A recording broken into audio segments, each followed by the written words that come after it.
Hello! Now it's time for a story. Right, Whiskers, what story would you like? No, we can't have your favourite story. That one I did in Crawlers last week. So what about another story? What would you like? What about a story about a mouse?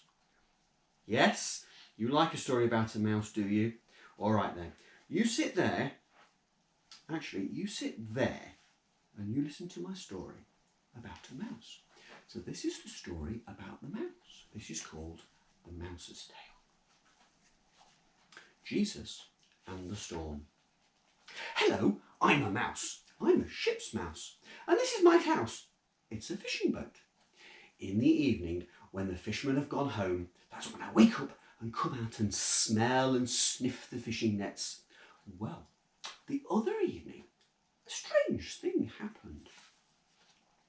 I'm nosing about on deck as usual, and suddenly there's a noise. Quick as a flash, I go and hide behind some old ropes. Listen, there are footsteps. The fishermen have come back. Twitch my whiskers and sniff the air. There's someone with them. I can hear the fishermen untying the boats. Splish, splash, splish, splash. I can feel them pushing the boat out into the waves. The wind catches the sails and the masts creak and the boat gently rocks. We're heading out to sea. It's been a long day, says a voice. I don't know. I think I'll get some sleep. Where are we going? We're not going fishing. It's too late to fish. Where are we going? We're taking the man with a nice voice I don't know for a ride in our boat. The man sits down next to me and leans his head on my ropes. His hair smells warm. He's not a fisherman. Everything is quiet except for the waves slapping under the boat. Soon the man is asleep. I want a better look. I creep out from under the ropes. All clear. The man looks very tired. He has a kind face and he snores. His breath tickles my whiskers. He can ride on my boat any time he likes. I wonder what his name is. All of a sudden, flashbang! I'm off and running. Flashbang, crash! I scamper under the deck and down my hole. Flashbang, we're in for a rough ride. These winter storms can be nasty. Now the great black clouds roll in, the sky grows dark. Big drops of rain splatter on the deck. The waves flap and bang, the wind gulps, the waves crash against the decks, and great waves crash over the boat. The boat begins to roll and slide. 1 minute up, the next minute down, up and down, the waves crashing into the deck, pouring over my head. All of the while, flashbang, thunder and lightning. All the while, crack, slap.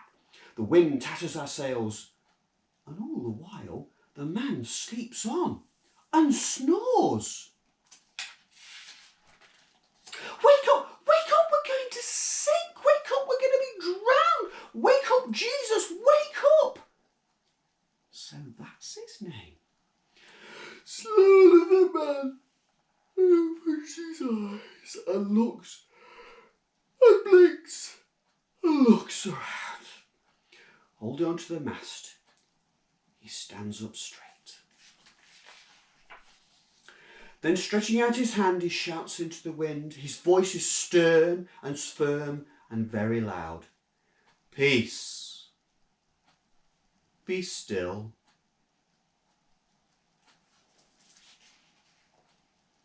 And straight away the storm does what it tells him to do. The wind dies down. The thunder stops, the sea is calm, and all is still. Can you believe it? The wind, the lightning, the thunder, waves and all that stop.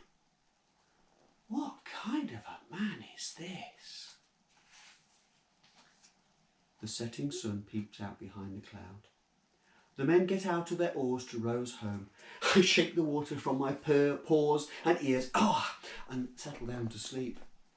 So pull the oars, we'll soon be home to tell the tale. And that man Jesus, if he wants to, he can sail with us again. And that was the story of Jesus and the storm.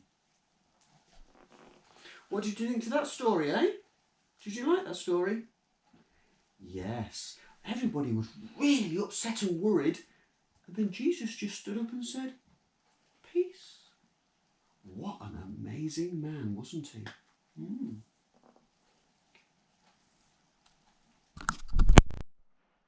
Right.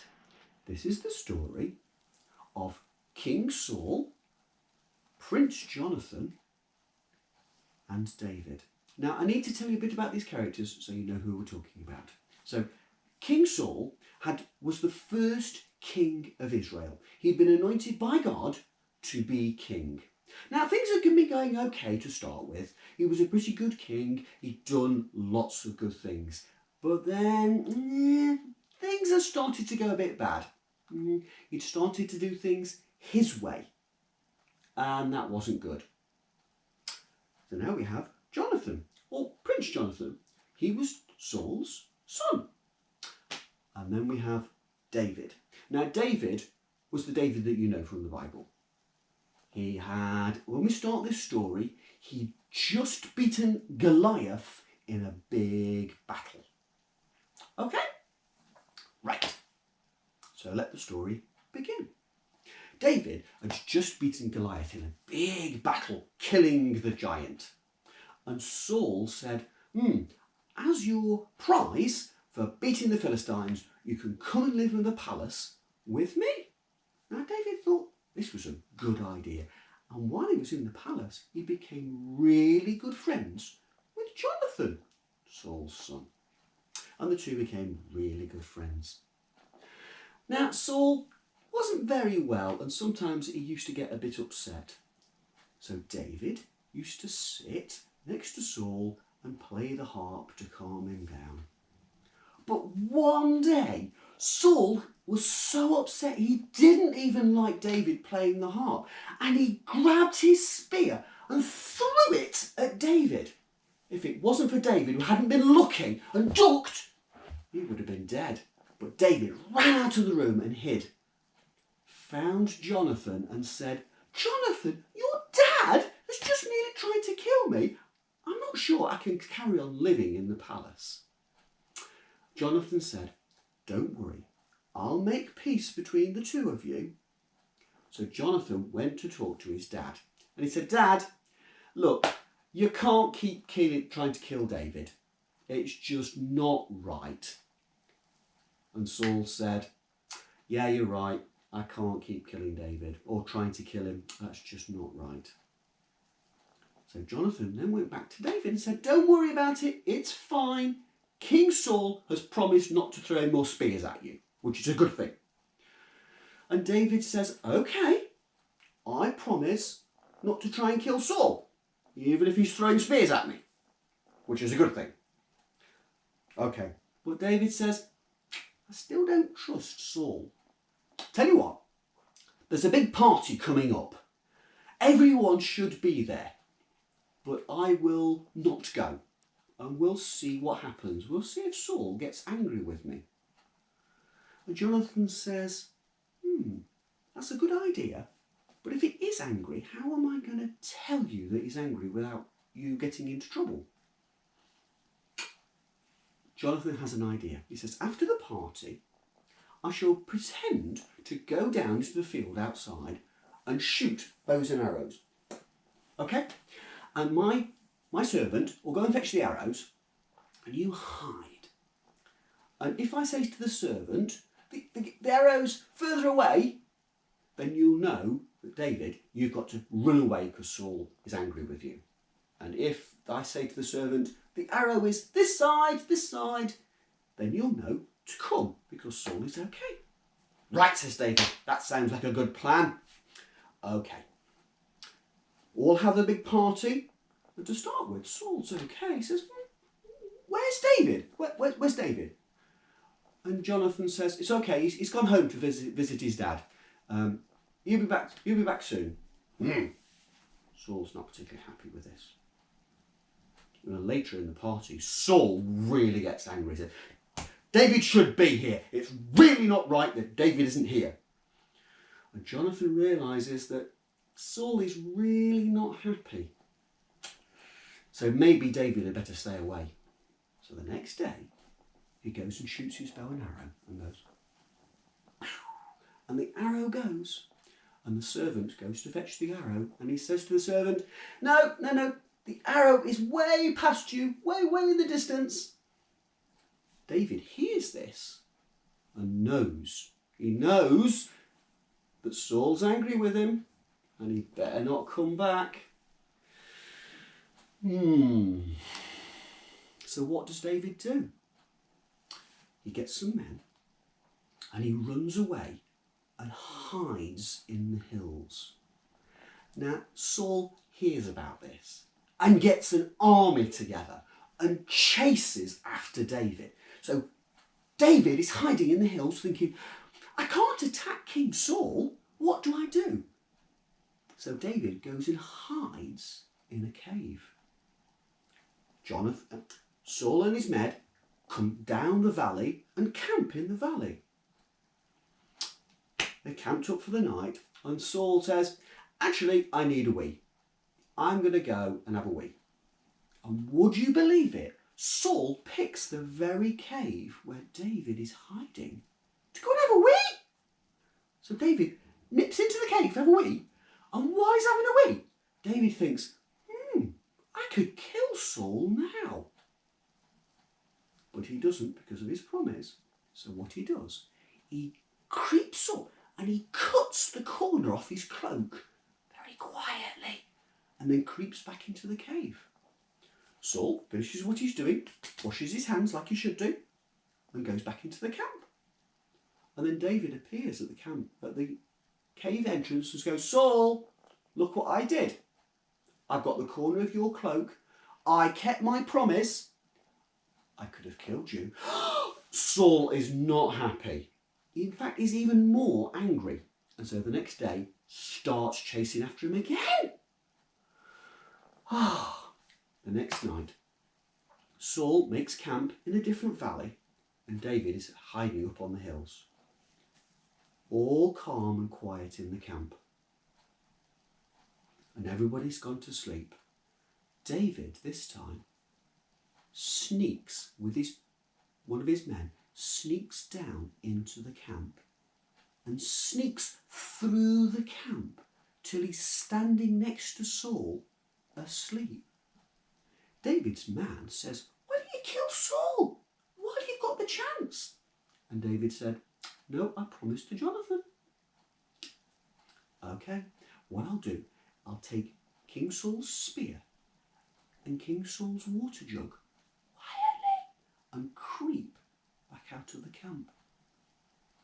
So that's what they did. David pinched the king's spear and the king's water jug and crept back out of the camp.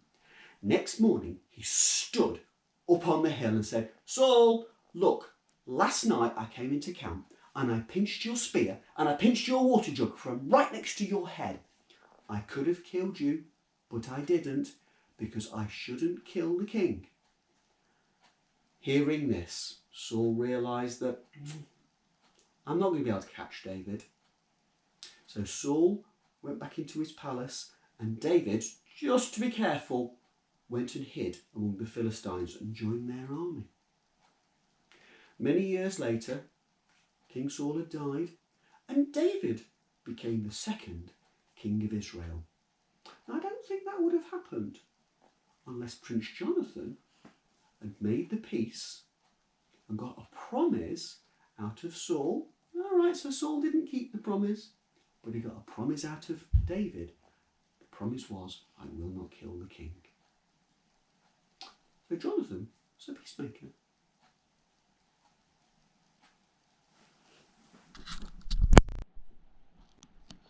Hello. Right, so now we're going to tell a story about how to make peace. And here we have a brother and sister. This is Chip and this is Pippa. And they both live together in the same house. One day, Pippa was in the kitchen cooking, and she came into the dining room and wanted an orange. This is Chip. One day he was in the living room and he came into the dining room and wanted an orange. The problem is there was only one orange left. Who was going to have this orange? Yes, I know you want the orange. Yeah, I know you want the orange, but there is only one orange left.